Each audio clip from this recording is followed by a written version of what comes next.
The history of the Indian subcontinent begins with thousands of fragmented nodes, isolated tribes, distinct dialects, and localized deities. This fragmentation was absolute, defined by rigid tribal boundaries and thousands of disconnected systems of belief that rarely interacted across the geography. Historically, the transition from this scattered landscape to a unified civilization is often misread. The overarching structure of Hinduism was never a static imposition of ancient Vedic orthodoxy from the top down.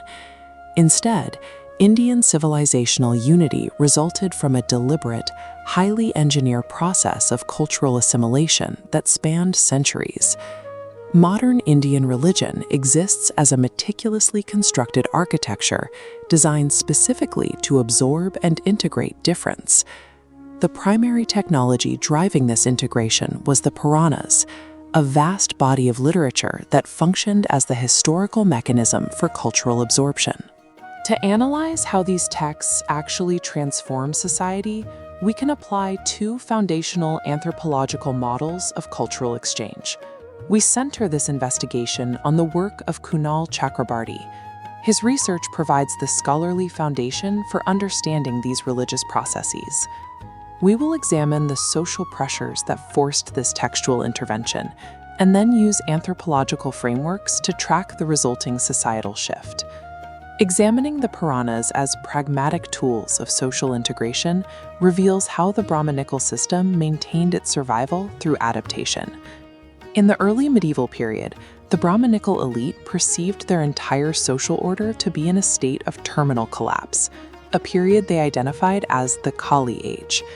This crisis was defined by the disintegration of traditional caste structures, accelerated by the rising popularity of Buddhism and the spread of tantric practices. Textual evidence indicates that the Puranas were composed specifically to revitalize the Vedic religion against these perceived social extravagances. The elite realized that for their social order to survive, they had to bring non-Brahmanic ethnic groups directly within their sphere of influence. Success required more than just political bargaining. The Brahmanas needed to earn the trust of these localized groups by creating a religion that reflected their own beliefs and rituals. Faced with an evolutionary mandate, the Orthodox establishment engineered a syncretic system to ensure its own persistence.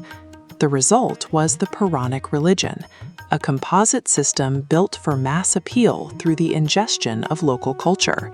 Operationally, the abstract and elite Vedic sacrifice was phased out. It was replaced by puja, a system of worship offered to new deities, many of whom were previously unknown to the Vedic pantheon. This mechanism worked by absorbing local, non-Vedic deities and recasting them as avatars or manifestations of major gods like Vishnu or Shiva. This was an engineered architecture. Local tribes and their deities passed through a textual translation block, emerging as recognized components of a unified great tradition. Consequently, caste hierarchies were reorganized. New mixed castes, or Sankara Varnas, were created to accommodate the massive influx of new tribal members. Crucially, this system contained a failsafe. Even as theology was compromised to absorb local groups, the ritual supremacy of the Brahmanas was strictly maintained through the incorporation of traditional rites into the Puranic texts. The Puranas operated as an open-source architecture, built to continually ingest and domesticate local culture. To trace how this exchange occurred at the ground level, anthropologists rely on M.N. Srinivas's concept of Sanskritization. Srinivas defines this as the process where a lower caste or tribe adopts the rituals, customs, and ideology of a higher, twice-born caste. This model shows Sanskritization functioning as a mechanism for social mobility. By adopting Sanskritic features, disparate groups were knit together into a common community. In this framework, cultural traits flow in a specific direction. Lower groups acquire elite traits, such as vegetarianism or specific rites, to seek social elevation within the hierarchy.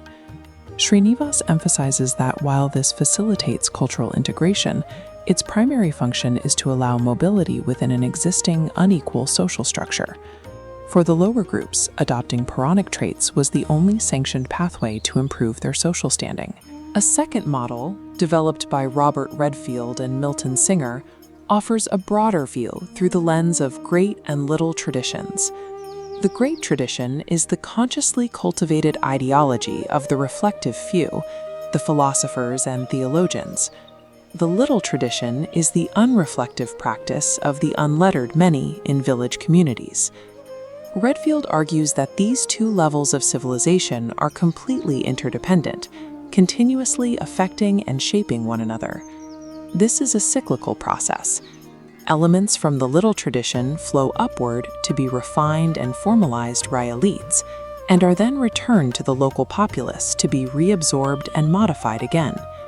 Great epics arise from local tale-telling, are codified by the great tradition, and then return to the peasantry as modification and incorporation into local culture. Milton Singer later expanded this to explain how this continuity of shared values and consciousness provides the unity of Indian civilization. Redfield's model demonstrates that the great tradition is constantly fueled by the very little traditions it claims to govern. These abstract models are clearly visible in the historical reality of early medieval Bengal. Bengal was uniquely resistant to Puranic Brahmanism, serving as a stronghold for both Buddhism and Tantra. To integrate this region, the Brahmanas isolated a dominant local factor, the mother goddess cult, and transformed it into a vehicle for Puranic ideas.